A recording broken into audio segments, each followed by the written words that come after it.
Yes, responding to people in the correct way possible and staying unaffected in a variety of situations is a very good approach to life. If you are able to do that, you don't even need me or this channel.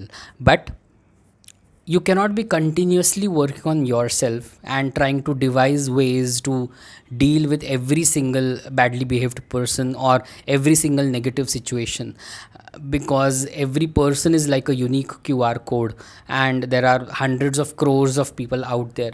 You cannot, most of them being unhappy with their lives, so you cannot be working on yourself on a continuous basis and making yourself go crazy. So there has to be a set of, say, 5 to 10 rules that you can come up for yourself and use those methods in a variety of situations. Subscribe to my YouTube channel Awaken with Sagar and don't forget to hit the bell icon to receive the latest updates. In one of my videos on misbehavior, I talked about a PPF approach: professionalism, precision, and focus as well. That involves a lot of empathy and love as well. But we have to understand that not every person who misbehaves with you deserves the same amount of love or affection or professionalism or empathy. Everybody in this world deserves a basic level of love or understanding or care from your side, for sure, but not everybody deserves the same amount. There may be situations where you will have to take a variety of approaches, and that is appropriate as well. A very important thing to remember is, if I can keep myself unaffected, that is very, very important, because only when you keep yourself unaffected is when you can respond correctly, you can deal with it correctly, and then you can have access to all the correct ways of dealing with things as well. That is also very, very important. Otherwise, you don't have access to all the positivity and goodness that is present within you, or you have no power to implement that positivity as well. That is one thing. And the second approach that I strongly believe in is a preventive approach. That is what I would like to talk about in this talk. The only question that you need to ask yourself is, did I meditate today? Did I meditate in the beginning of the day? The answer will be no. You may say, no, Sagar, I did meditate in the beginning of the day, but I still had this negative experience. That only means that the meditation was not effective. It was ineffective. That is why effective meditation is very, very important. You may practice something that is probably so repetitive or so monotonous or so boring or so unhelpful that it does not work for you at all. Generating that right energy, that right attitude, that Harry Potter's Felix Felicis like attitude, that high energy is very, very important. So, not just meditating, but effectively practicing something that can keep your mood good for at least 8 hours. Like I said in one of my talks, that meditation's validity or expiry is 8 hours. So doing something in the beginning of the day, before you begin your day, before 12 noon at least, before heading out to work, any time in the beginning of the day. It doesn't have to be 4 a.m., but that is a very good time when you have access to your very core thoughts and you don't have a lot going on in your mind at that point. So whatever few thoughts, not literally in number, but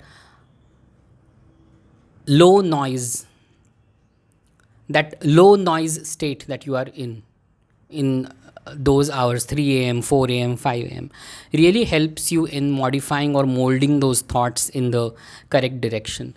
But it is not compulsory to meditate at that time before you begin your day. So even if you begin your day at 3 p.m., any time before that, just sit with yourself for some time, and you do not have to be specific about anything. Just bring yourself to a calm, quiet, a soothed place, a nice place where you feel nice about yourself and your life, and then continue the day. And doing this every day is very, very important. Spirituality is not like a phone setting, it is a practice that needs to be done every day. The biggest benefit of effective meditation is that mood that energy stays with you, and the law of attraction does not bring negative incidents towards you. Even if it does, if you have that energy, you are able to float over those negative incidents. You are able to respond to that very, very correctly. Isn't that what one desires? Isn't it? We cannot stop the earth from revolving. We cannot really stop everybody's or control everybody's minds. That is the biggest blunder and the root cause of everything negative that is going on in this world today. We cannot change how others behave. We cannot shut everybody's mouth. And at the same time, we cannot even continuously work on ourselves. That would be maddening. So the only thing that needs to be done is keeping yourself in a very good state. I went to a key maker today. He was very well behaved. His friend said something very unacceptable to me. Then I went to a radium arts work guy to make some radium for some QR code. He was busy playing on his phone, one of those gambling games where you put in money and you receive money back by playing cards or something. This is how people are. Now, how much to get affected is one side of the story, but how much to continuously work on yourself is also another side of the story. The only thing that you need to do is meditate in the beginning of the day. Take this preventive approach, which I probably didn't take today.